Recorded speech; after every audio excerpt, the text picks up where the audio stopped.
अभी तक आपने देखा कि कैसे छल से अहिरावण और महिरावण ने श्री राम और लक्ष्मण का उनकी कुटिया से अपहरण कर लिया था। अपहरण करके वो उन दोनों को अपने साथ पाताल लोक में ले गए। जब हनुमान जी उनके पीछे पाताल लोक में पहुंचे तो उनका सामना एक देवी से हुआ, जिन्होंने हनुमान जी को अहिरावण और महिरावण के वध करने का तरीका समझा दिया। अब हनुमान जी देवी के मंदिर में देवी के भेष में उन दोनों राक्षसों का इंतजार करने लगे। अब आगे। हनुमान जी बोले, मैं कामाक्षी देवी हूँ और आज मेरी पूजा झरोखे से करो। झरोखे से पूजा आरंभ हुई। ढेर सारा चढ़ावा माँ कामाक्षी को झरोखे से चढ़ाया जाने लगा और अंत में बंधक बने राम लक्ष्मण को भी उसी झरोखे से चढ़ावे के रूप में डाल दिया गया। दोनों बंधन में बेहोश थे। हनुमान जी ने अहिरावण और महिरावण के साथ युद्ध किया, लेकिन वह मरते और फिर जिंदा हो जाते। इस कारण से हनुमान जी उन पांचों दीपकों तक नहीं पहुंच पा रहे थे। इस विकट स्थिति को देखते हुए मकरध्वज ने हनुमान जी को बताया कि अहिरावण की पत्नी उसे पसंद नहीं करती, क्योंकि उसने उसका अपहरण किया था। वह अहिरावण के राज जानती होगी। उससे उसकी मौत का उपाय पूछा जाए। आप उसके पास जाएं और सहायता मांगे। मकरध्वज ने राक्षसों को युद्ध में उलझाए रखा और उधर हनुमान जी अहिरावण की पत्नी के पास पहुंच गए और उन्होंने कहा कि यदि तुम अहिरावण के मृत्यु का भेद बता दो तो हम उसे मारकर तुम्हें उसके चुंगल से मुक्ति दिला सकते हैं। अहिरावण की पत्नी ने कहा, मेरा नाम चंद्रसेना है। मैं विष्णु भगवान की भक्त हूँ। मैं आपको अहिरावण की मृत्यु का भेद बता सकती हूँ, लेकिन आपको मेरी एक इच्छा पूरी करनी होगी। हनुमान जी ने कहा, आपकी क्या इच्छा है? मैं जरूर पूरी करूँगा।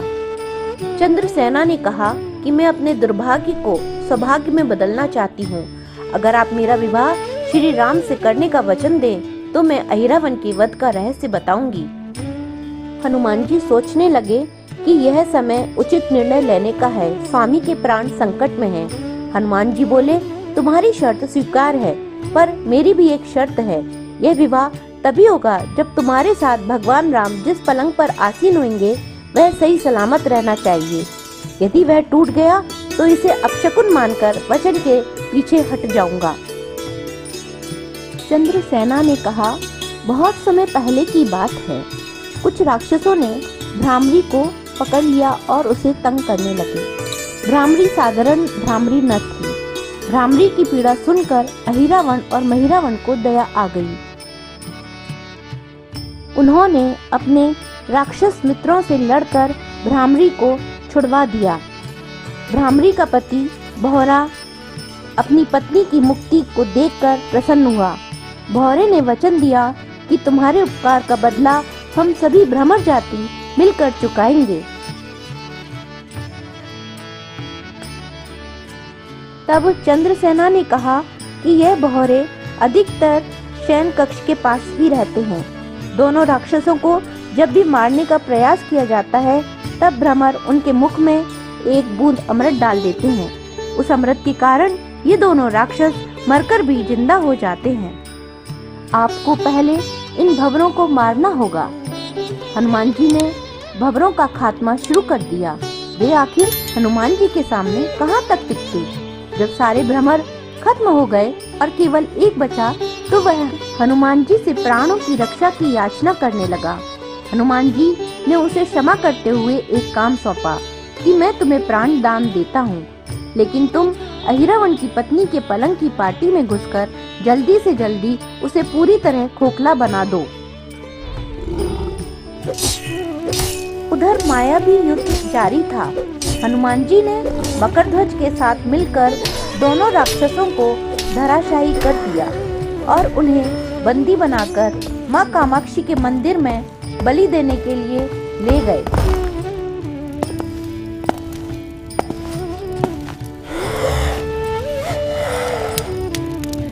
हनुमान जी ने तत्काल पंचमुखी रूप धारण कर लिया।